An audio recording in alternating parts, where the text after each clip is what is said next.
the images of black holes are not photos.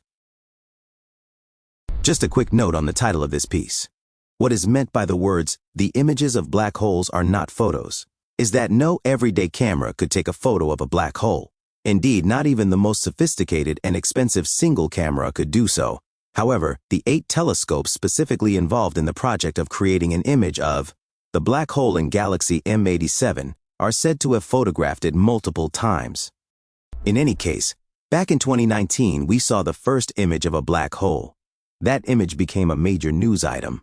Of course, long before that image, scientists and artists had created multiple paintings and drawings of black holes. So what do we mean by the word image in the specific context of a black hole?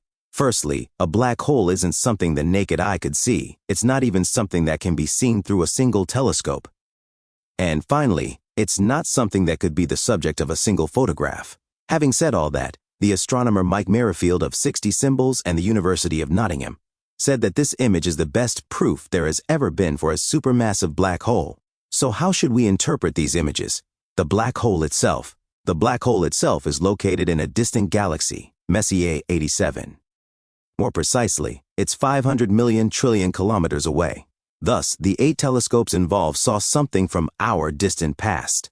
In terms of the black hole's size, it's 40 billion kilometers across. Or, to put that another way, it's 3 million times the size of the Earth, and it has a mass 6.5 billion times that of our Sun. All in all, this black hole is larger than our entire solar system. So, in the context of what's just been said, one can't even imagine how a single person could see or take a photo of this black hole, or even use a single telescope to view it.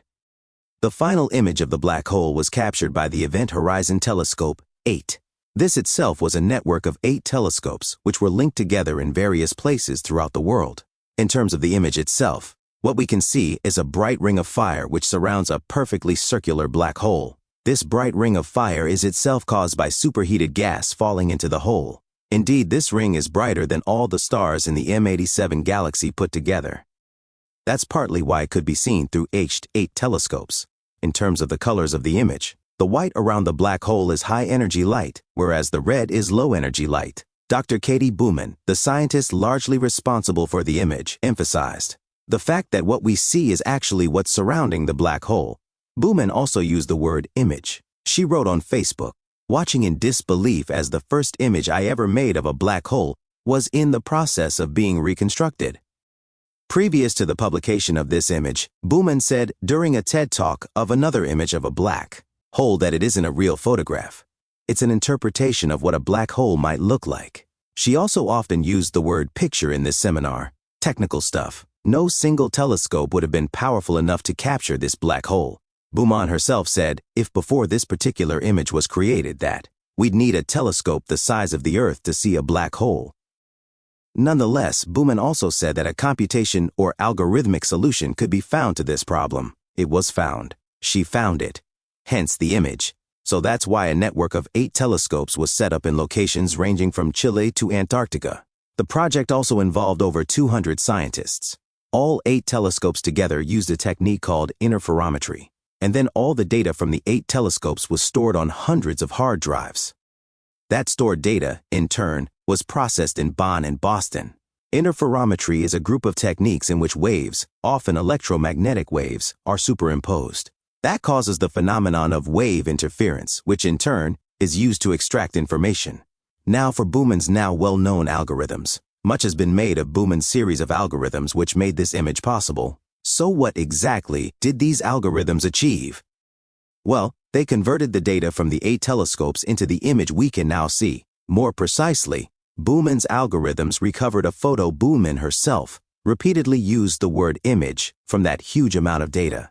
Interestingly enough, Booman has previously said that infinite images can be taken to represent the same physical phenomenon. Thus, in that sense, Booman and those involved in this project had their own analog of the underdetermination of theory by data thesis.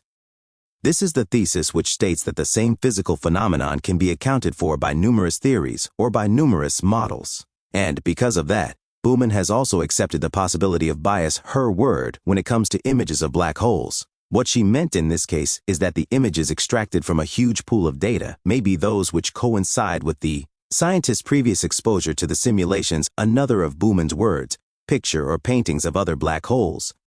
Whatever the case may be, Bowman said that such images of black holes are reconstructions, which are pieced together in the way that puzzle pieces are pieced together. In technical terms, the colors on the image of a black hole, in this case black, red, white, etc., make up what's called a false color image. That is, the colors are only approximations of what human eyes would interpret. And that's of course to forget that a human eye could never get close to this black hole in the first place.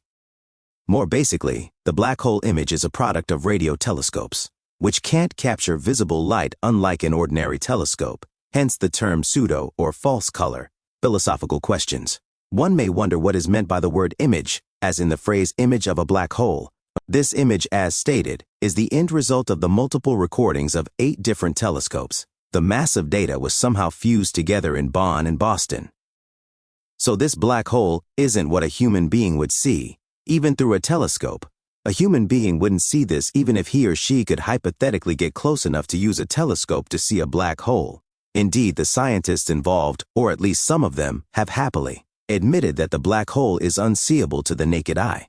Thus, how does that image of this black hole relate to what a human being could or can see? Does this even matter when it comes to this image? Perhaps this means that, in a certain sense, the image of this black hole is not that unlike Niels Bohr's model of the atom. Having said all that, despite the complexity of the overall project, the multiple images used, the algorithms required, etc., it doesn't necessarily follow from all this that the image presented to the public isn't a faithful representation or image of the black hole. Nonetheless, what would it mean for this image to be a faithful representation of this black hole?